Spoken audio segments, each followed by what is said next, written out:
বাগবাজারের মিত্তিরদের মেয়ে একেবারে ডানা কাটা পড়ি। তাই নাকি? হ্যাঁ, তার সঙ্গেই তোমার বিয়ে ঠিক করেছি। বিয়ে? হ্যাঁ বাবা।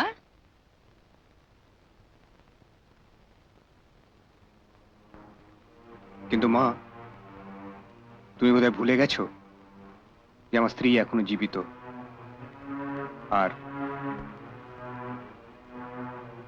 আমি তাকে ভালোবাসি। বেহায়ার মতো কথা বলো না। স্বামী স্ত্রীকে ভালোবাসলে তাকে যদি তুমি বেহায়া বলো মা, তাহলে স্বর্গে বসে আমার বাপ ঠাকুরদা তোমার উপর খুব খুশি হবে না? তোমার মুখেই তো গল্প শুনেছি মা, তারা সবাই নাকি তাদের স্ত্রীকে খুব ভালোবাসতেন। চুপ করো। একটা বাজারের মেয়ে ছেলেকে নিয়ে মায়ের সামনে দাঁড়িয়ে ঝগড়া করতে লজ্জা করে না তোমার? করে মা, লজ্জা করে। যখন দেখি স্টিভেটারদের বাড়ির মামুনি নিজের স্বামী শ্বশুরদের ভিটে রক্ষা করার জন্য সেই বাজারের মেয়ে ছেলের কাছে টাকা ভিক্ষে করতে যায়। কি? যার জন্য করি চুরি সেই বলে চোর?